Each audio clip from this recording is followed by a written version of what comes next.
I'm going to show you how to fix the ink pad needs service error message on your Epson printer. The reason you get this message is because inside every Epson printer there are absorbent pads that catch the excess ink during the cleaning cycles your printer runs automatically. Over time, those pads fill up, and when the Epson's internal counter hits a certain number, the printer locks itself and shows you this message. There are two solutions. One includes cleaning the pads yourself, and the other solution I'm going to show you today includes buying those new pads. So here you can see where I have purchased the new ink pad basically from Amazon. It was about $35 and some change, and what I'm going to show you is the process of replacing it. So here's the packaging.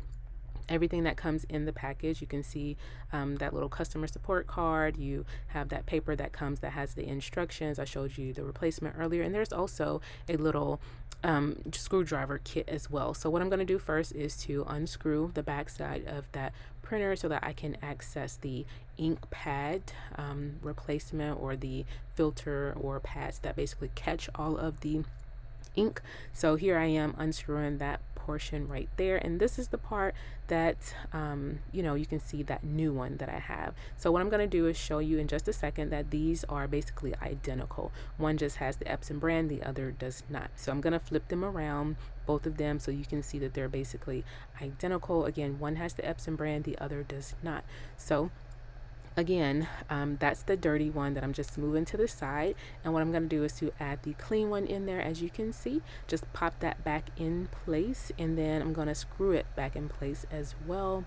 And from there, I'm going to screw that panel onto on this side right here.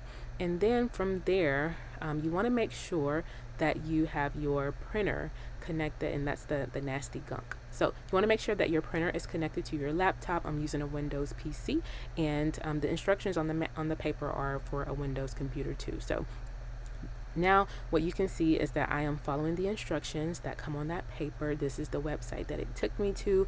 I will have this website linked down below in case you all decide to use the same option that I did. Here I'm going to download for my Epson EcoTank 2850 because that's the ink pad that I'm replacing. And so it's going to take just a second to download. I am going to open that up. So I'm going to go to my downloads here, and then I'm going to right click on that download and then click on extract all, and that's going to open up a new folder for me. I'm going to click the extract button right there. So from here, what you're going to do is open up that adjustment program, click the select button. Here you're going to find your printer that's connected, and then click the OK button.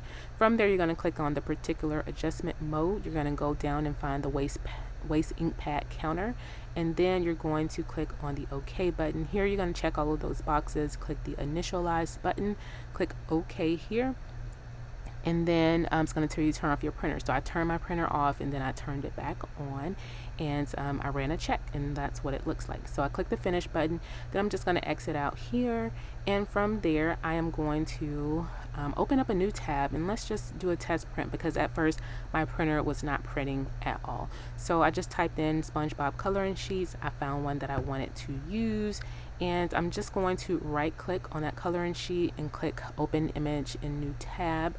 And from there, what I'm going to do is to print, and then I should have changed my printer first, but I started checking all the other details first. What I did here was to just make the image a little bit larger on the paper, so that it would take up more of the paper. So I just adjusted the scale to 150, and then I'm going to go back up and choose my printer. I had to click on see more, and then that's my printer there, and then I am going to click on the print button, and here's video footage. That's my printer printing out the paper. I'm just pulling that tray out so you can see what that part looks like. And again, that error message is gone for the ink pad service. So this is the new print. This was the easy process. Again, if you want to go the free route, you can take those ink pads out and wash them yourself. But thank you. I hope that you all enjoyed this video. Leave any comments or questions down below.